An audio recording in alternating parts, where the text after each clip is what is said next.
Parmi les activités pénalisées par les mesures de restriction liées à la Covid-19, il y a le National Foot 1 et 2 qui s'était arrêté après cette journée. 3 mois après, les acteurs du football réfléchissent sur l'avenir des compétitions. Notre pays, le Gabon, est, je pense, dans un cas un peu atypique. Je m'explique pourquoi. Vous savez que pour aujourd'hui reprendre les activités, la première des choses dont il faut donner d'abord la garantie, c'est le protocole sanitaire. Aujourd'hui, on a joué 7 matchs sur une phase de poule, avec 2 poules. Il est évident que dans la formule actuelle, on peut, si on le souhaite et si on met une bonne organisation, on peut redémarrer le championnat. Et je pense qu'en moins d'un mois ou en un mois, on peut le terminer entre la phase de play-off pour arriver à la fin du championnat. Il y a au moins, après 2 ans, il y a des joueurs qui décèdent pour des problèmes cardiaques. On est même incapable de pouvoir, si vous voulez, mettre des défibrillateurs ou des bonbons d'oxygène sur les stades. Je doute fort de la capacité aujourd'hui de ceux qui gèrent notre football de pouvoir justement mobiliser une équipe médicale pour qu'un protocole médical soit assuré pour les sportifs, les entraîneurs, les encadreurs, les supporters. Ça, c'est ma première interrogation. La deuxième, c'est que vous savez, dans ce protocole sanitaire, à supposer que des clubs aient, par exemple aujourd'hui, 15 à 16 joueurs dépistés positifs. Quelle serait la règle? Est-ce qu'on va arrêter, est-ce qu'on va reporter les matchs en sachant que pour mettre des joueurs en quarantaine, ça peut nous prendre 2 à 3 semaines. Donc, de mon point de vue, techniquement, dans le cas du Gabon, eu égard à toutes ces conjonctures qui sont des conjonctures parce que ça demande de l'argent.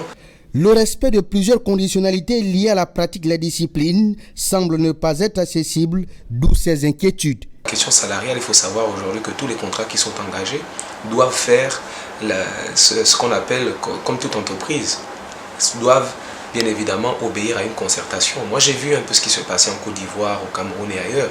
Pour ne prendre que le cas de la Côte d'Ivoire, le président de la fédération ivoirienne, dès qu'il y a eu la crise, il a réuni tous les acteurs pour pouvoir justement parler de la question d'abord contractuelle, pour savoir comment régler les problèmes. Et de ce qu'il en ressort de cette expérience, effectivement, le contrat étant entre 2 parties, la fédération n'a été que facilitateur.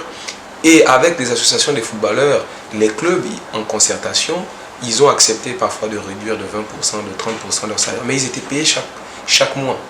Je pense aujourd'hui que notre fédération a suffisamment de ressources qu'elle peut mettre à disposition pour les clubs, pour les ligues, pour pouvoir justement contenter tout le monde et faire en sorte que bien évidemment nos joueurs, nos athlètes puissent rentrer dans leur lieu, parce qu'il faut rappeler quand même que leur situation est très précaire. Je n'ai pas vu beaucoup d'efforts depuis ces 3 mois. Ce n'est pas tous les clubs qui payent les joueurs, sinon il y en a peut-être 1 ou 2. Donc il revient aujourd'hui à tous les acteurs de pouvoir se retrouver et à la fédération de jouer la transparence et de pouvoir faire sa part, parce qu'il faut reconnaître que le championnat national est financé par l'État. Jamais la fédération n'a pris les fonds de la FIFA qu'elle reçoit pour pouvoir aider les clubs.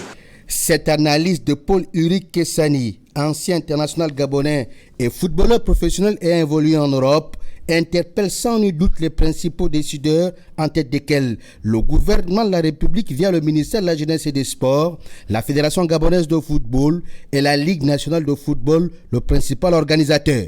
Les nouvelles mesures d'assouplissement n'intégrant pas les sports collectifs, le football a encore des jours sombres au Gabon.